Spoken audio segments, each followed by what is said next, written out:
call on Thomas Mengesha.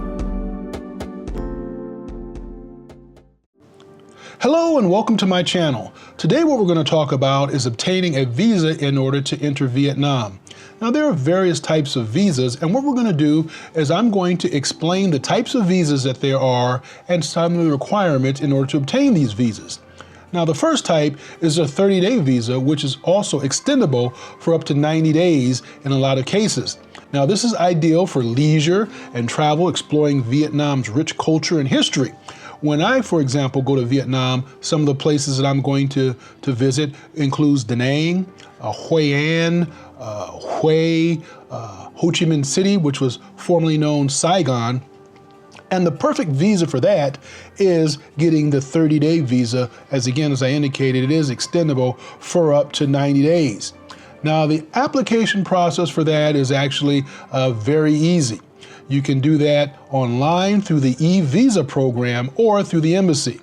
Now, the duration can take anywhere from several days if you go through the e-visa program, which is what I did. You do all of the application online, and for a matter of a day or two, you receive your visa, which outlines the duration of the stay, and if you have what I would call in and out privileges. You're able to go into Vietnam, leave Vietnam, come back in Vietnam, all within that 30-day period of time, as an example. Now, there are other types of visas, the work visa. Now, this duration is based on your employment contract. Foreign workers with job offers in Vietnam, for example, if you secured a job working at one of the tech companies, that's a great type of visa to obtain in order to enter into Vietnam. Another type of visa is a student visa. Now, the duration is based on, of course, your course of study. If you're taking like, I guess a weekend course, you'd get like a 30-day visa, but some courses obviously take longer. Now, the requirement is that you have to be accepted into the program of study. Another type of visa is the transit visa. Now, this is actually a short-term visa of normally 5 days for travelers to pass through Vietnam to another destination. So, for example, if you wanted to go to Laos, you would come through, I guess, the South China Sea through Da Nang and go on into Laos or Cambodia or some places such as that. Now, to determine the type of visa that you need to gather all the documents. The documents that you're going to need is you're going to need a valid passport.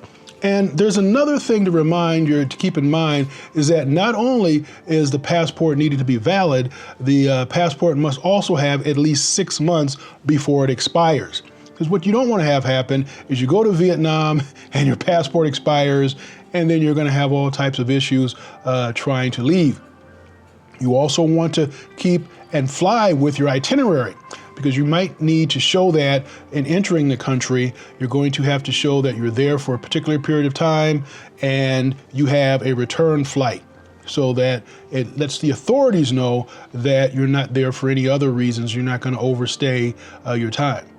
Now, pro tip here is you always want to double check the requirements with the Vietnamese Embassy website. So anything that I tell you, it could change today. So you always want to make sure that you check with the Vietnamese website.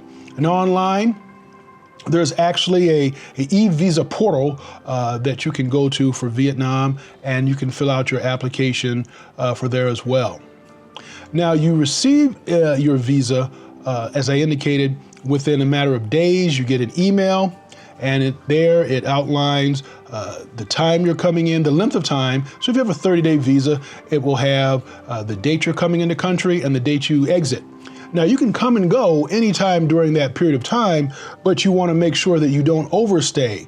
And what I would encourage you to do, let's say you want to go to Vietnam the 5th of May.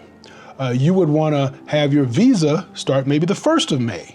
And go through the 1st of June, so that if your flight changes and you get stuck and you can't actually leave on the 5th, you might have to leave on the 7th, you're still good, but you can't overstay your visa. Well, I hope these tips have been helpful.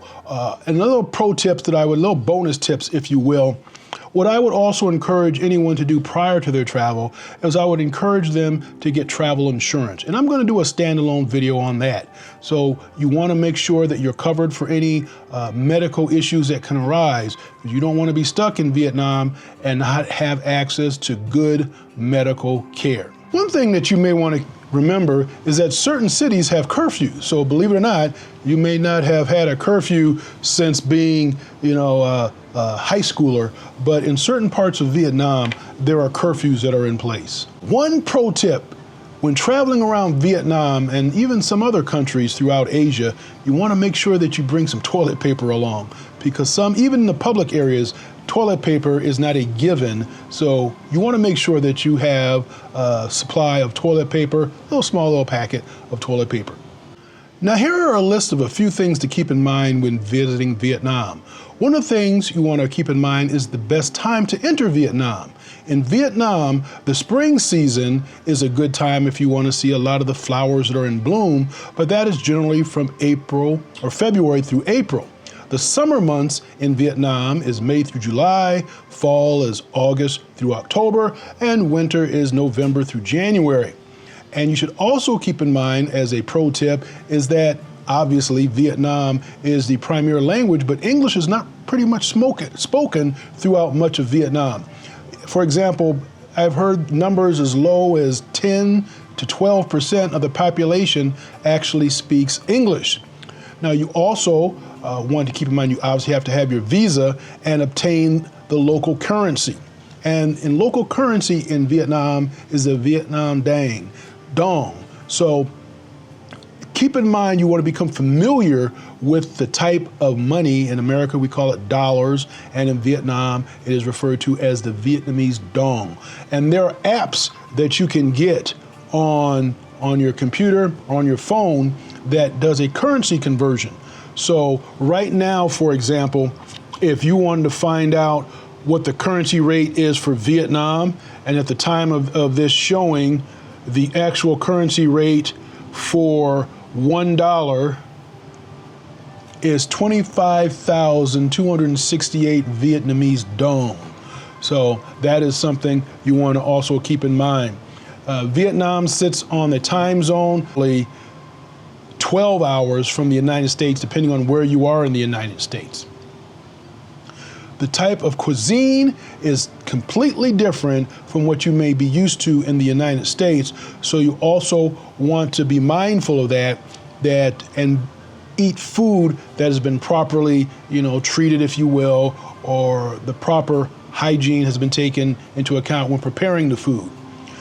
Another pro tip, in Vietnam, prices are more of a suggestion, if you will.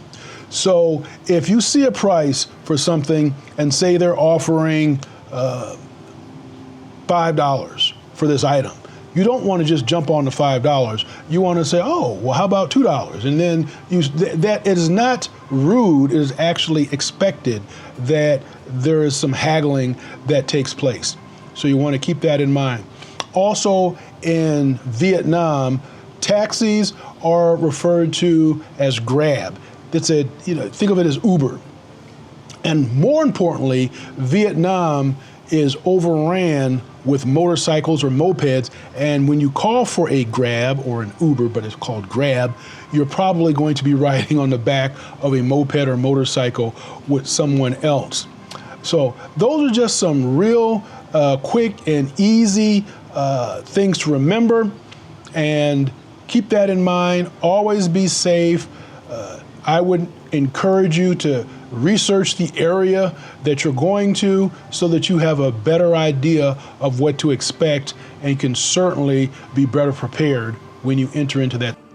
Well, if anybody out there has gone to Vietnam and you have some tips for our viewers, go ahead and leave a comment down below and share the knowledge. So, with that, I wish you all blessings and blessings, safe travels, and shalom. Call on, Thomas Mengesha.